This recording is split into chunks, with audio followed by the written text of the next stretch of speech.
Makarios, a devotional for the season of Lent, produced by Northside Church.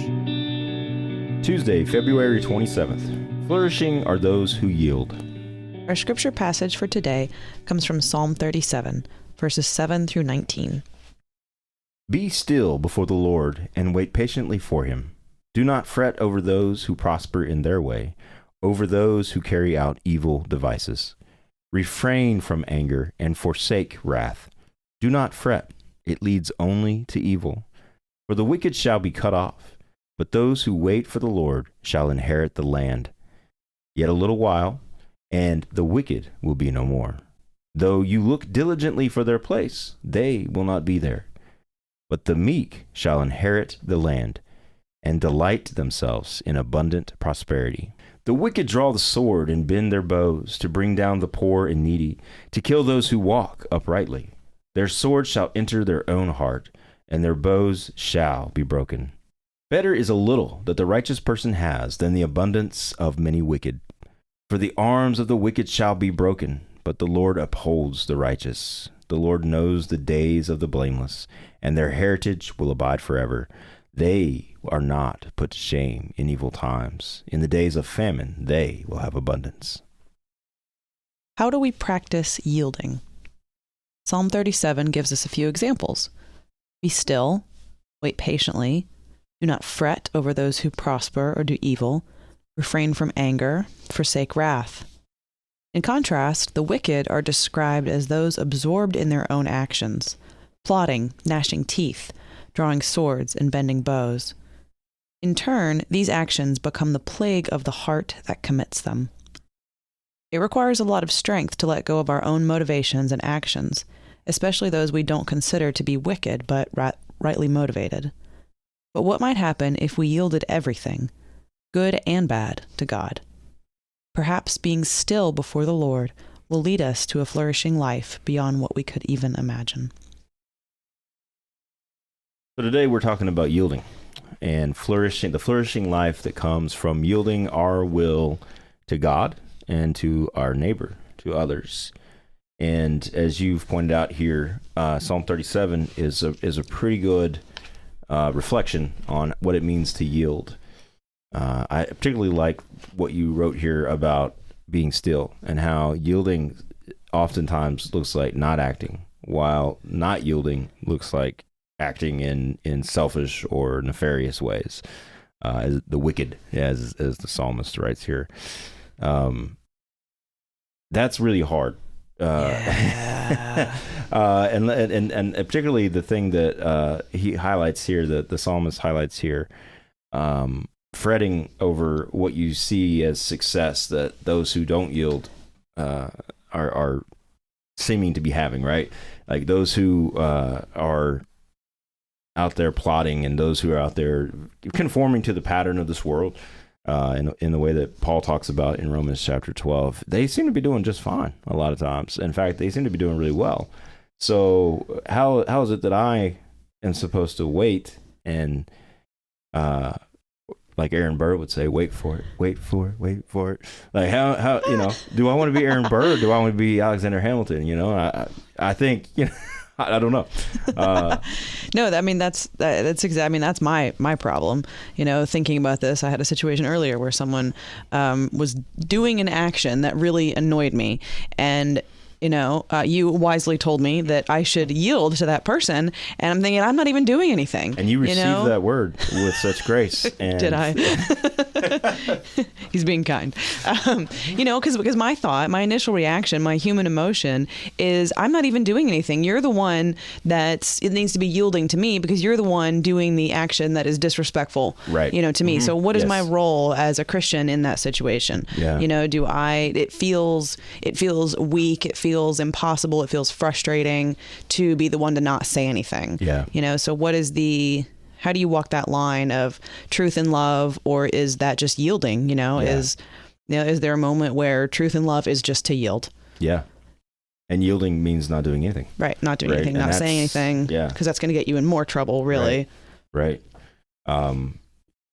I think, and this is all of these steps that we're taking, these stages of Makarios, this flourishing life, they're all building towards being a peacemaker. The end goal is to become a peacemaker, and so each one of these steps, it works towards that goal. And you can see here how yielding is truly about just not aggravating a situation, making it worse, or stepping back from a situation that has become complicated or difficult, it feels like you want to do something that you just shouldn't do, and that can be hard, and that's why I think a lot of people who read this and who think about what it means to yield, or what it means to be meek. And we talked about how meekness is oftentimes seen as weakness in this world, or just being passive and submissive. And you can see how someone that is shaped by the pattern of this world would see that as, you're letting somebody walk all over you. What are you doing, right? And that's not what's happening, right? But it is the way that it looks for those who haven't been renewed by the transforming of their mind, again, as Paul says in Romans chapter 12. Sunday night at the church, we had an informational meeting about General Conference, and Reverend Douglas reiterated a lesson from the Reverend Ron Greer, a talk that he gave about how to interact with other people, particularly when they're annoying you, right?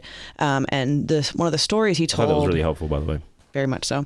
One of the stories that was told was about standing in line at a coffee shop, and a guy comes in, and he's just kind of got this very angry, big presence, and you can tell the guy's just kind of frustrated, and there's just there's a lot of negative energy there, and he cuts you in line, and okay, fine, whatever, and then you have that moment where you have this opportunity to respond. And so, do you get frustrated because the man cut you, or so what Reverend Greer suggested was that in that moment, I took the opportunity to start thinking about this man and thinking about what it might be that helped him, that got him to a place where he has that posture in his life, in his day. How did his parents raise him that may have told him that it's okay, to act in that way, or what has happened to you in your day.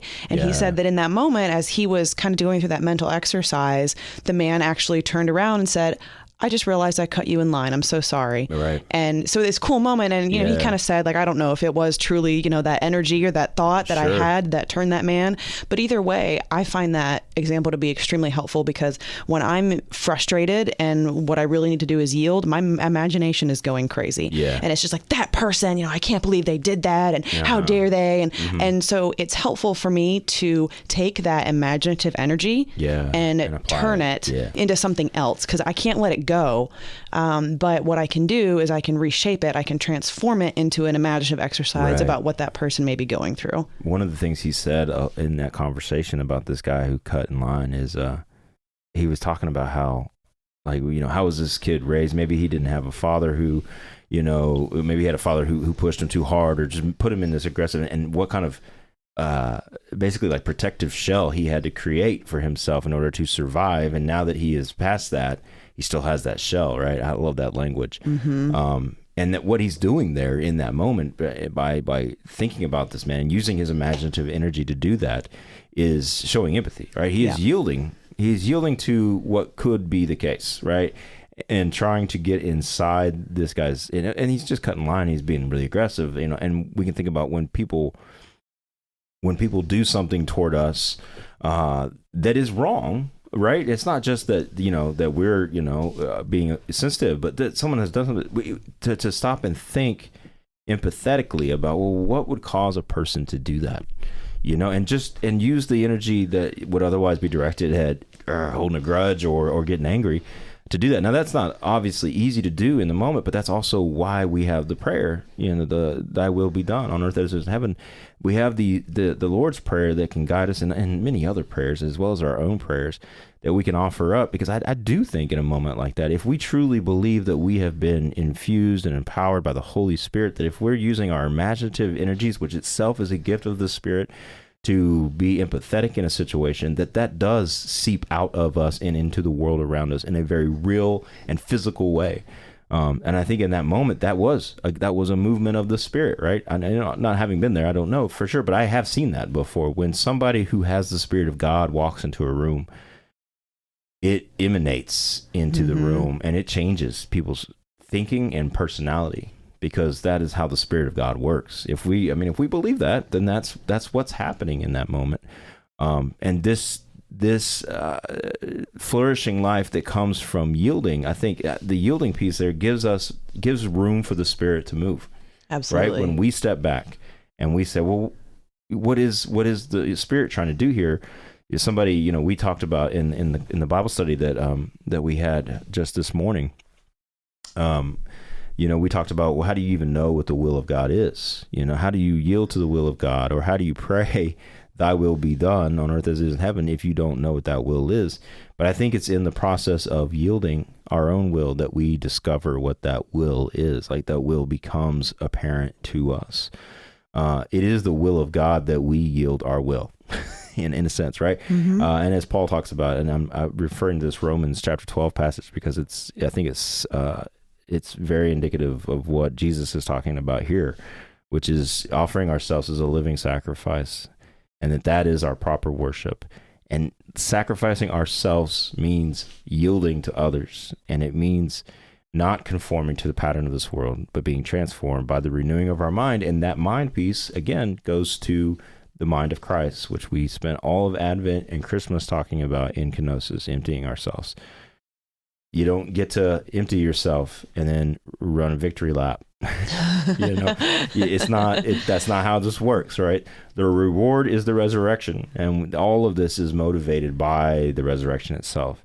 So if you don't have that constant thought of like, well, almost as though you added like, well, I'm going to be resurrected anyway, that this doesn't really matter. Like, this moment doesn't really matter. Like, I don't need to win this particular skirmish, as we talk about. I don't need to win this skirmish because the war's already been won. The battle's over. The struggle's complete in the resurrection of Jesus Christ. That is, it's hard to keep at the forefront of our minds in every moment, but I think if we start our day that way and we try to end our day that way, that it begins to seep into the rest of our day as well.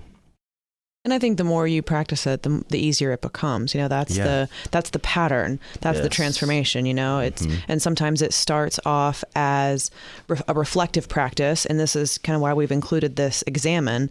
It's the prayer each day is reflecting back on the day. Show me where I went wrong. Show me what words offended. Show me what deeds hurt.